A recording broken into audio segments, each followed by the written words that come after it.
ذكر الموت. الموت كاف كنصيحة، كلون نفسين ذا يربطون الموت، كل من هو على قيد الحياة سيموت. قال رسول الله صلى الله عليه وسلم: استفاد من 5 أشياء قبل وصول 5 أشياء.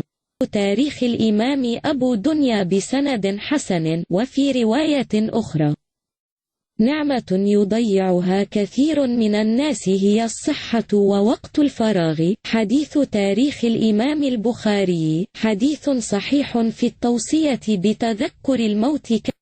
Zikrul maut, cukuplah kematian sebagai nasihat. Kulun nafsin zaikatul maut. Setiap yang bernyawa pasti akan mati.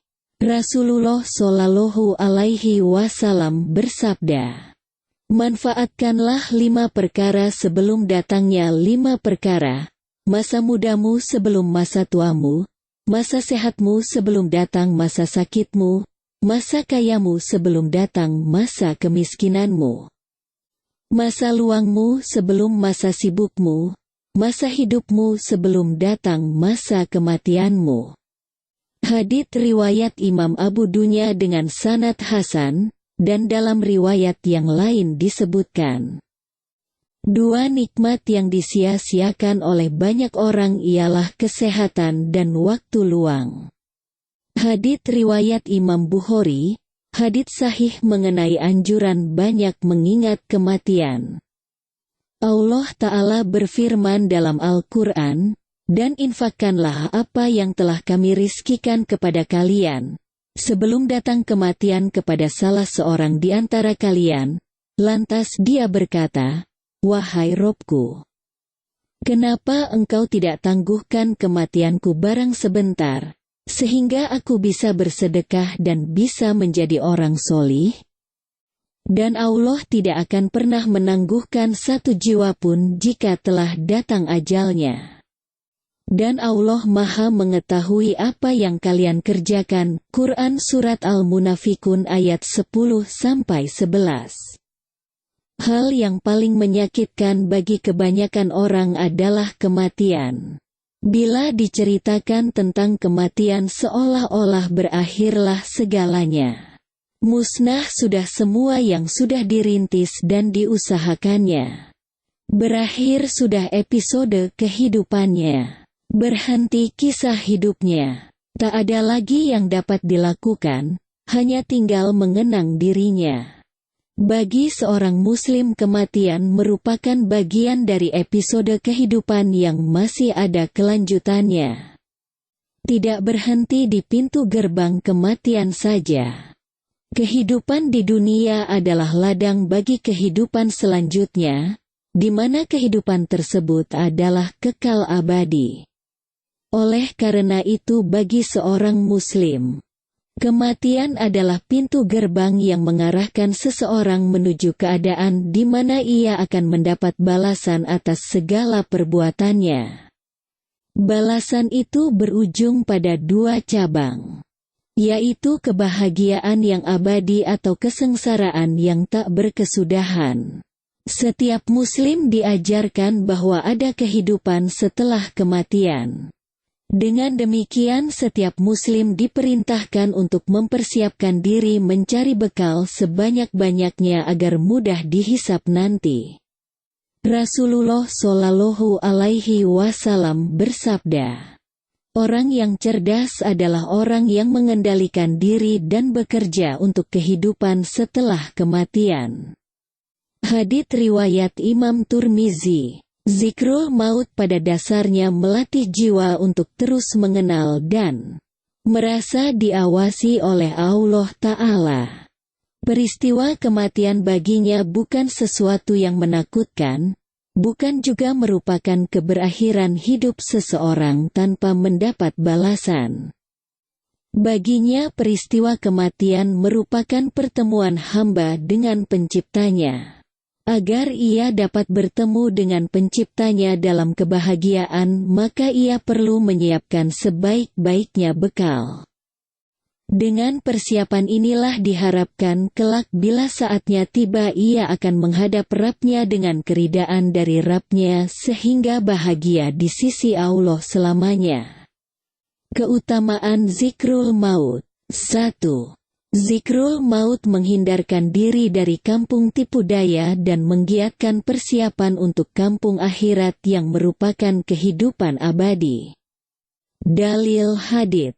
Hadiah orang mukmin adalah kematian. Hadits riwayat Abu Dunya, Tabrani dan Al-Hakim secara mursal dengan sanad hasan. 2. Zikrul maut membongkar berbagai keburukan dunia sehingga menyadarkan manusia bahwa dunia hanyalah perhiasan yang semu tak akan kekal abadi. Dalil hadits. Tinggal di dunia ibarat musafir yang sedang istirahat sejenak di bawah pohon untuk kemudian pergi melanjutkan perjalanan. 3. Dengan zikrul maut segala kesusahan dan penderitaan dunia menjadi ringan baginya. 4. Zikrul maut melembutkan hati dan menajamkan basiroh. Dengan zikrul maut setiap insan akan merasa perlu untuk memperbaiki dirinya dan terus mengupayakan amal soleh sebanyak-banyaknya sehingga ia akan berhati-hati dan lebih menghargai orang lain karena baginya tidak ada yang abadi di dunia ini dan setiap orang berpotensi lebih baik dari dirinya. Jadi ia tidak tertipu dengan kesenangan dan kebahagiaan semu. Cara menghidupkan zikrul maut. Maut atau kematian adalah janji Allah yang pasti. Sedangkan kehadirannya dapat kapan saja terjadi sesuai kehendak dan izin Allah Ta'ala.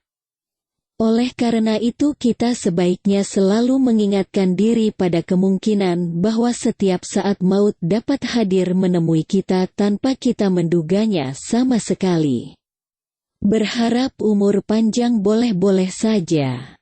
Namun tidak ada kepastian umur seseorang itu kapan ajalnya. Oleh sebab itu Islam menganjurkan banyak-banyak mengingat kematian. Sehingga tidak tertipu dengan keserakahan duniawi.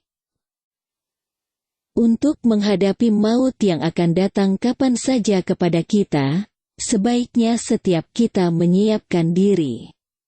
Menyiapkan bekal akhirat kita masing-masing. Tentang apa yang akan kita bawa saat menghadap Allah Ta'ala.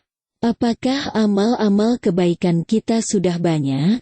Ataukah justru amal keburukan yang lebih banyak kita kerjakan selama ini? Sebagai contoh, perbedaan orang yang bersegera menyiapkan diri dan orang yang menunda-nunda adalah ibarat menunggu tamu yang akan berkunjung sehari lagi dengan menunggu tamu yang sepekan lagi akan berkunjung. Persiapan kita tentu akan berbeda. Bila kita mengetahui tamu yang akan datang sehari lagi, kita akan merapikan kondisi rumah dengan segera untuk menyambut tamu tersebut. Sedangkan bila tamu akan datang sepekan lagi, kita tidak terburu-buru untuk merapikan rumah tersebut karena kita berpikir masih memiliki waktu yang luang untuk menyiapkannya. Rasulullah Shallallahu Alaihi Wasallam bersabda, manfaatkanlah 5 perkara sebelum datangnya 5 perkara, masa mudamu sebelum masa tuamu, masa sehatmu sebelum datang masa sakitmu. Masa kayamu sebelum datang masa kemiskinanmu, masa luangmu sebelum masa sibukmu, masa hidupmu sebelum datang masa kematianmu. Hadits riwayat Imam Abu Dunya dengan sanad hasan. Jangan tunda taubat, jangan pula tunda amal ketaatan dan kebajikan, karena roda dunia akan terus berputar dan saat itu pasti akan tiba. Di dalam hadits dari Ibnu Umar radhiyallahu anhu yang berkata, Rasulullah Shallallahu Alaihi Wasallam pernah memegang pundakku seraya bersabda, jadilah kamu di dunia seperti orang asing atau orang yang menyeberang jalan. Ibnu Umar sendiri pernah berkata, jika kamu di sore hari, maka janganlah kamu tunggu datangnya pagi. Dan jika kamu di pagi hari, maka janganlah kamu tunggu datangnya sore. Manfaatkanlah waktu sehatmu untuk menghadapi masa sakitmu. Dan manfaatkanlah masa hidupmu untuk menghadapi masa kematianmu. Hadits riwayat Imam Bukhari.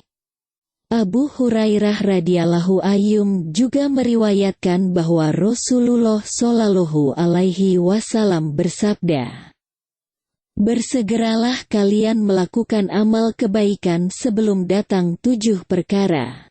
Tidak ada yang kalian tunggu melainkan kefakiran yang melalaikan, atau kekayaan yang membuat orang melampaui batas, atau waktu sakit yang merusak, atau masa tua yang membuat lemah, atau kematian yang akan segera datang, atau dajjal yang merupakan hal gaib yang paling buruk untuk ditunggu, atau kiamat.